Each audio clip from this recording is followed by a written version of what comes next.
Well, kia ora and welcome to our live chat here today.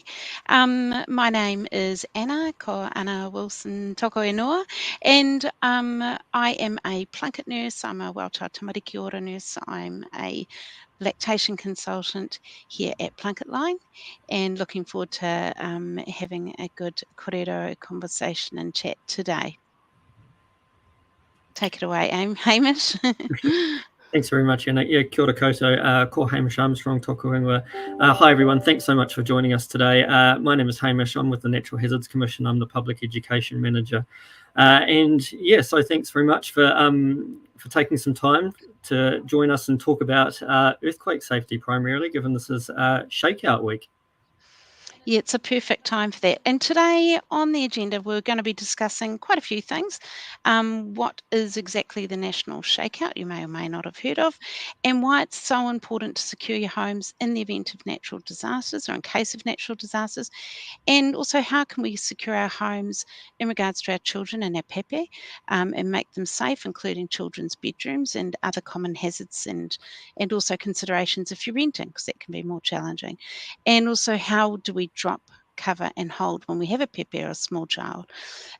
Also, first aid protection and how to protect and look after yourselves in the event of these situations, and other things to be thinking about in case of emergencies, and our forward planning we have to think of when we've got little people in our households to look after.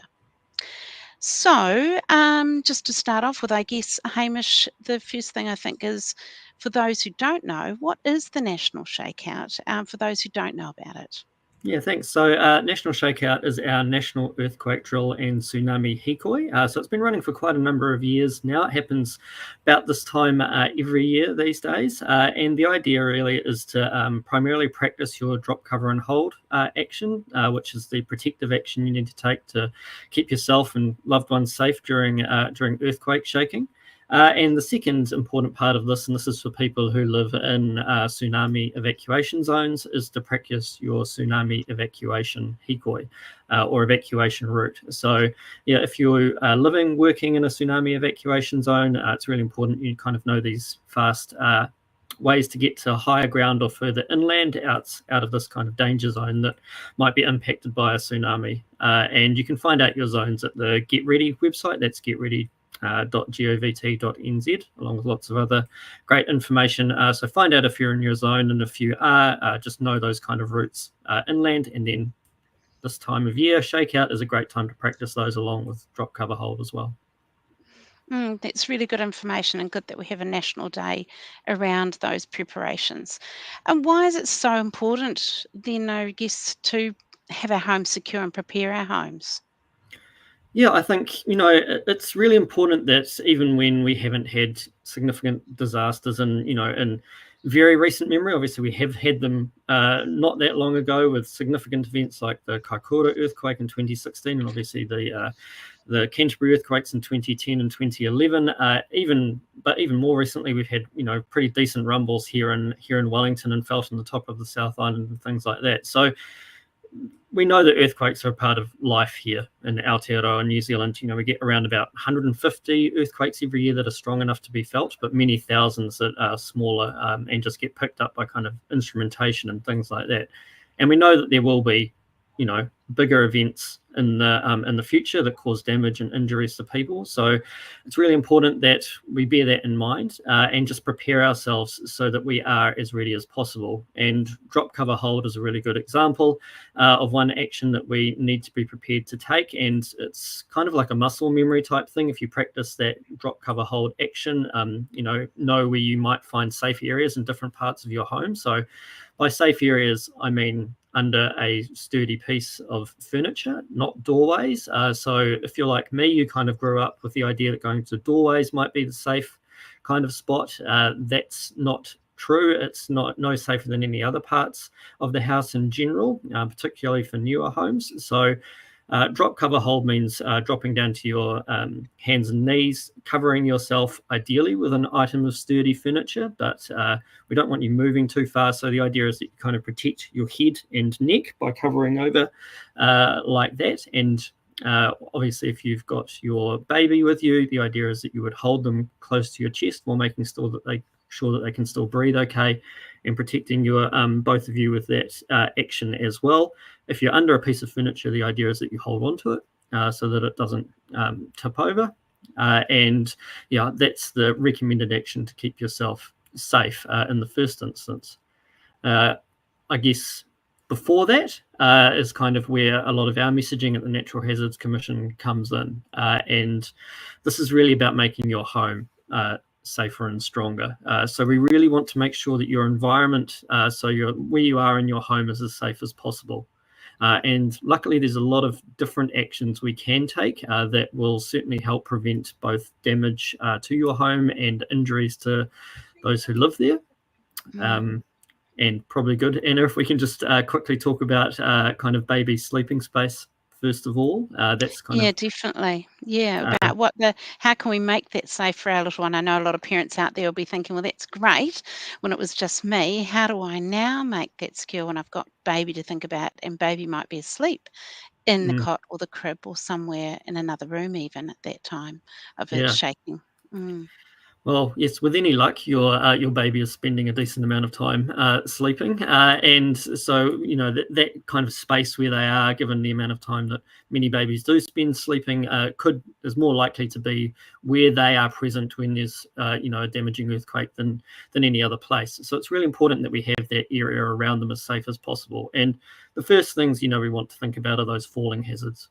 So it's anything really that could fall or topple on them where they're sleeping, even if they're out and about in a room or other places in your house, thinking about those items that could fall on them and making sure that we secure those ahead of time.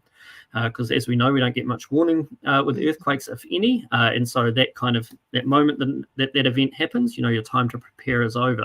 And so we really need to do that ahead of time. A good thing about a lot of what we talk about, in this kind of home preparedness area, is that once you've kind of taken the actions, they're largely done. You can just kind of do them and forget about them, which is great. So for baby space, the first thing is just any heavy objects that are stored up high. That could be on top of a bookcase. It could even be in a cupboard. You might think it's safe in a cupboard, but cupboards quite often come open quite easily during heavier earthquake shaking in particular, and those items can fall out. So we really want those heavy items kind of stored lower down. Obviously, if there's hazardous items in there that babies could get into, you really want to consider that as well. But generally, we don't want any heavy objects stored up high where they could fall off a shelf or out of a cupboard. So that's kind of a really simple, easy step. The next one is really thinking about that sleep space. Again, we don't want things like shelves or pictures hung above, baby's bassinet, cot, bed, that type of thing. So we want to remove those completely. So items on shelves that could fall off, picture frames, mirrors that are above the sleeping area. If we've got those in the rest of the room, we want to make sure they're hung on proper hooks. So basically no single nails. These are some of the first things that happen even in lighter earthquake shaking, as these items jump off the walls. It doesn't take a lot. And certainly in heavier shaking, those items are going to come down off the wall. So picture frames, mirrors, obviously they can weigh a bit depending on their size, but they also break. The glass in them can break and then be a hazard. So there's a number of options there. Anything's really better than a single nail, and things like the command strips, which stick onto walls and then use Velcro, are a good option, and can do leave less of a mark on the walls. But there's also plenty of other products that you can get from hardware stores or online, and this one here, it's a little bit hard to see, but this is basically a earthquake safety kind of hanger, and it's got this little latch here, so that once the string of the item you're hanging kind of slips in there, the little latch comes across, and it just means it can't jump out. So there's those types of products as well that are really useful for hanging items. A big one, literally, is tall and heavy furniture. And so, these items certainly come over in earthquake shaking. There were some, I saw some just reports of bookcases that fell over in that recent shaking we had here in Wellington. And so we're thinking about things like cabinets, bookshelves, drawers, those types of things in babies' room. Even if it's not an earthquake, when you've got a toddler, if there are sets of drawers, they might use those as a ladder if the drawers are pulled out, and then they can topple over as well. So we want to secure those items back to wall studs. And there's, again, a few options for these. Hardware stores, online. One of the cheapest methods is this type of metal angle bracket here. And you can put these kind of behind the piece of furniture, kind of facing down that way. So you kind of mark the wall, screw it into the wall, move the furniture back into the bracket, and then screw down into the item of furniture, and it's kind of hidden behind it, which is great. And if you don't want to screw into furniture, that's kind of a cheaper option. And we've got all the information, by the way, on how to do this in detail on our website. So this is just naturalhazards.govt.nz, and then the Be Prepared section. In there, you'll find information for homeowners and tenants, that type of thing, around securing items of furniture. So if you want the details, we've kind of got the size screws you need, all that type of stuff. Go check that out there. You don't want to screw in a piece of furniture, and not everybody wants to do that. You do have these kind of restraints here. It's a little bit hard to see, but basically it's got this sticky layer here. And so you kind of peel that off, and then this bit sticks down to the item of furniture, and then it's secured through some pretty hefty kind of Velcro there. So that sticks to the furniture. You push the strap down onto that, and that'll help hold it in place. It does still need to be screwed through these eyelets here into the wall stud as well. So you still need to do that into the wall to keep it secure. And there are another couple of options as well in this kind of strap space. Again, hardware stores online have good selections. And just the final thing really to be thinking about in babies' sleeping space in particular is just moving, if you can, their bed, their cot, bassinet away from windows, because those windows could break. And so away from windows, ideally next to an internal wall, is kind of the ideal area if you can. And that has the added benefit, of course, of keeping a bed away from the likes of blind cords and things like that can be next to windows and have another hazard as well. So yeah, that's kind of a highlights reel of kind of baby sleeping space in particular. Yeah, absolutely. And I'm certainly familiar with those brackets when my tamariki were younger. And even now, as adults, we still need to protect ourselves. The metal ones aren't too difficult to put in. However, a lot of people are renting these days, Hamish. So how do people go about, managing to secure their homes when they may not be able to make these changes as, say, a homeowner? Yeah, it's absolutely a bit more difficult when you're renting to take some of these actions, but pretty much everything we've just talked about then for baby's room, but also, you want to do these things in other parts of your house. We want to secure tall and heavy furniture, appliances right throughout the house, ideally. And like I say, once that's done, it's done. And the good news here is that a few years ago, back in February 2021, some changes came into the Residential Tenancies Act. And that just specified that landlords must not unreasonably withhold consent for a minor fixture, renovation, alteration, or addition to a rental property. And things like securing furniture for earthquakes was specifically called out at that time as one of those actions that people can take. So if you want to do these things, your landlord can't unreasonably refuse this action. But what we would encourage is you to always talk with your property manager, or your landlord is probably the best, the property owner that you want to take these actions. Obviously, if you're saying you want to make it safer for your tamariki, that's a very good reason to take these kind of steps. And you shouldn't be denied basically the opportunity to make those improvements. We'd always advocate that you do, get that permission before taking the action. And it is worth bearing in mind that you would likely need to kind of return the wall to the state it was prior to taking the action. So when you move out, you might have to, fill the walls and do a little bit of painting or something like that. Yeah, that's good information there, I think, for people. What about what advice would you give to parents when an earthquake happens at night and, or when people are in bed? Yeah, and this came up quite recently as well. And The advice, again, this kind of comes from the National Emergency Management Agency or New Zealand Civil Defence. Many might associate that name with around drop, cover, hold, and what to do in different situations. Again, really can encourage you to go to getready.govt.nz. Lots of really good information there. But the advice when you're in bed is to basically stay, cover, and hold. We've had research, from past events in New Zealand that shows that moving around in earthquakes is basically one of the worst things you can do in terms of increasing your risk of being injured. So we really don't want to move too far. If you move away from, like a non-hazardous item like a window or something like that, but, we certainly don't want you like running around your house. Or something like that. I mentioned doorways, they can kind of swing and hurt you if you're in that kind of space.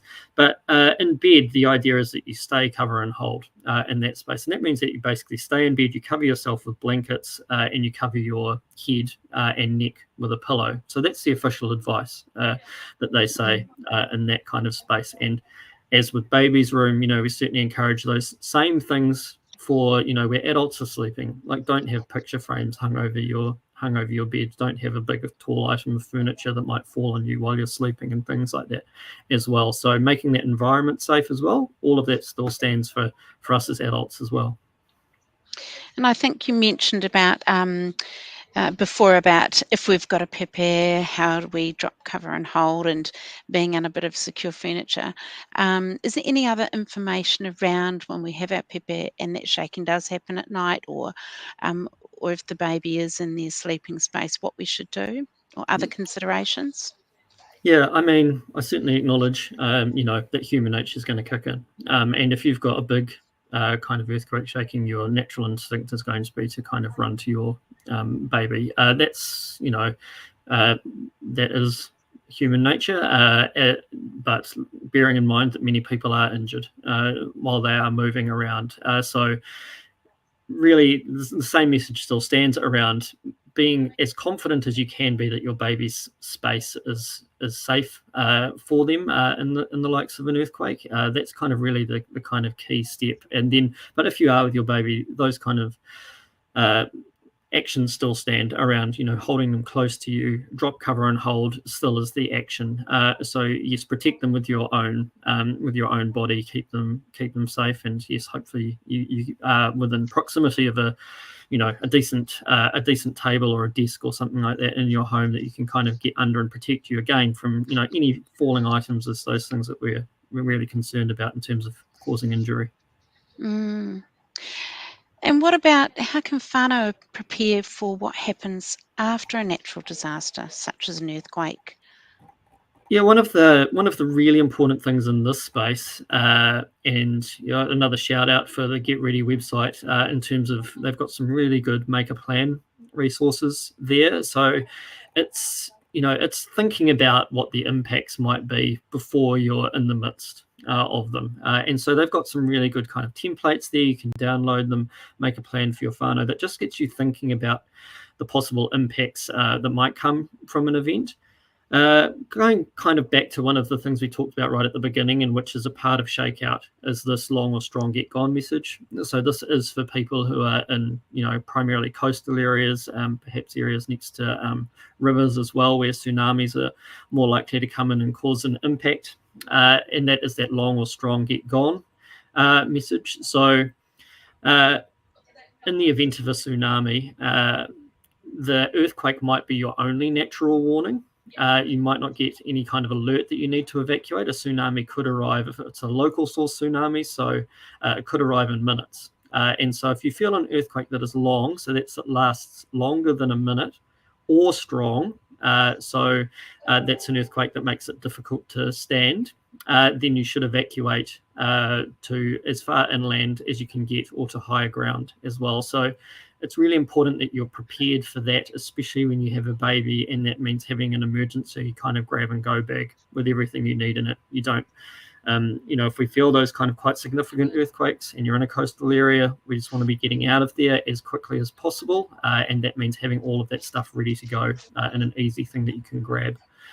So yeah, there's obviously quite a few different considerations that you might want to have in that kind of emergency pack for, say, baby, things like disposable nappies, wipes, sanitizer, anything that your baby might need if you had to leave home and then couldn't return very soon.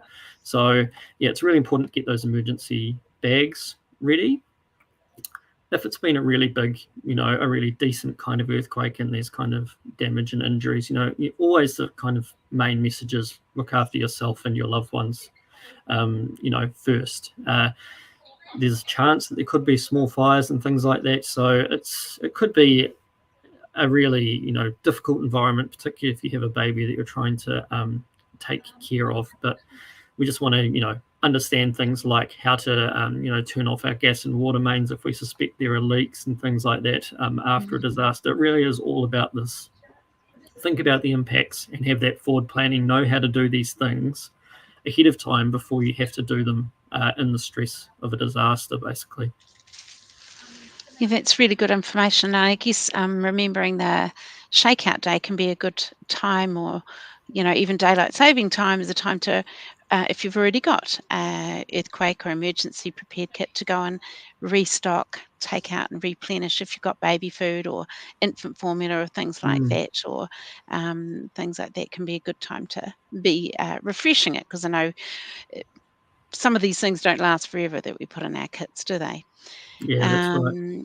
So look, it's understandable. So children after these events, such as the recent flooding we've had in New Zealand, and even the earthquakes like we've had recently, can produce some kind of anxieties or bring up new anxieties for your children. Not so much our young babies, but certainly even toddlers and preschoolers. And you might find some regressions in some behaviours, like the sound of a truck going by the house might give a rumbling sound similar to what was experienced prior to an earthquake.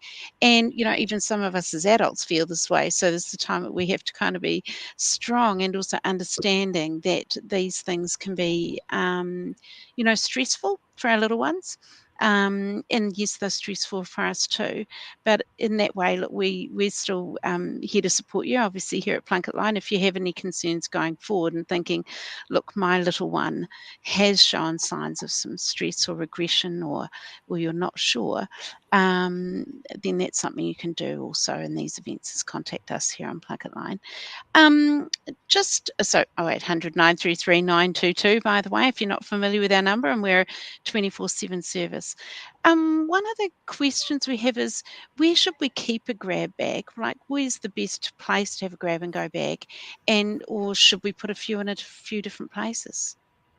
Yeah, that's actually a really good question, and I think that you want to keep it somewhere, obviously where you can get to it quite easily, and where it's not going to be kind of potentially impacted by a whole lot of other things, I guess, falling around it if possible. So if you've kind of got a big stacked wardrobe or something like that, and a whole lot of items are going to kind of be around, falling down around it, then that might not be kind of the best spot for it. So if you've got somewhere kind of available that's more of a kind of dedicated cupboard or something like that, where you know that you can kind of just go and grab it as easily as possible, then that would be useful. If you've got a two-story house, for example, or something like that, recognizing that you might have difficulty potentially moving between levels of your house, and so good to keep it on that level of your home that has the exits to it as well, I think would also be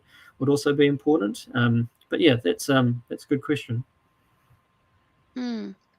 And I think also, I guess, these multiple entry houses, which might have certainly in place hilly suburbs in Dunedin and Wellington and other places where hilly suburbs, you might have exits at both levels. So it wouldn't be unreasonable, I guess, in those situations to have one on the top level, one on the bottom level, would it? It would be quite reasonable to think about something like that, Hamish? Yeah, absolutely. Yeah, 100%. I mean, really, the thing is that with any of this, there is so much we can do, which is actually great. Natural hazards can sometimes feel quite overwhelming, but the real message is that we have a lot of power as people as well, and every little thing that you do kind of just makes you that bit more resilient, that bit more ready for when these events might for when these events might occur. So it really is just to kind of do what you can when you can, and if you need these if there's these bigger things you would like to do,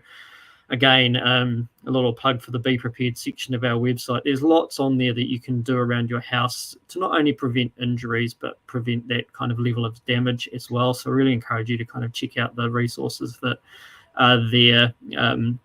Things like hazardous chimneys and that are kind of a big thing. You might not be able to do that now, but if you know that you've got a hazardous chimney, make a bit of a plan for that. Maybe even when you're able, start putting a bit of money away so that you can kind of remove that hazard from your house and remove a significant kind of risk of injury and things like that. But every little thing does make a difference, and if we're talking about locations of grab bags, we know that there was an example in the Kaikoura earthquake of a house where the parents were kind of down one end of the house and the kids were down the other end of the house, and they had a hallway in between, and that kind of had bookcases and all that type of stuff in it, and all of those bookcases fell over and stuff was strewn everywhere, and everybody was very stressed, and as you can imagine, after that quite significant shaking, and they just wanted to get to each other, and it was very difficult because of all the hazards that were in the way. So we want to just be thinking about these things and taking the actions that we can. And it really is important to remember that, you've secured that bookcase, unless you decide to move it, which you might do, it's done, and these types of things. So it's just that, tick it off, don't worry about it again. For some of our ones, some of the other ones, yes, require a little bit more maintenance, like you're storing your food and your water and things like that. Also, all really important. We know that those, services, those utilities could be cut off for some time after a significant event. So you will need to plan to take care of yourselves, and that requires a little bit more upkeep on, say, like an annual basis or something like that. You want to replace that water and food and things. But yeah, it's better to be aware, know these things need to be done, than I suppose just hoping that things won't happen.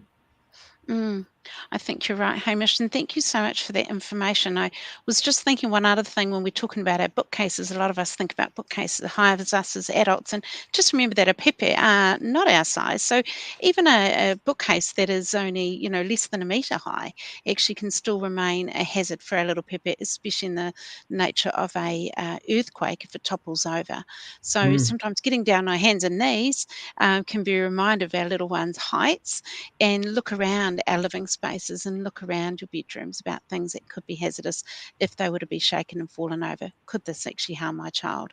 So we're not just talking about those big, 5 foot, 6 foot items either. Hamish, it's been really great having your input today, and really want to acknowledge your experience and wealth of information. Certainly got me thinking about a few more things in my place. And we don't have any other questions at the moment, so you can always give us a call here at Plunket Line, and obviously our 800 933 922, and we can head you in the right direction for other information. And there's some great information, as Hamish has already shared. So thank you for signing in and tuning in today to our live chat. And Hamish, thank you again for coming along. Yeah, thanks, Anna. Thanks so much, everyone. Take care.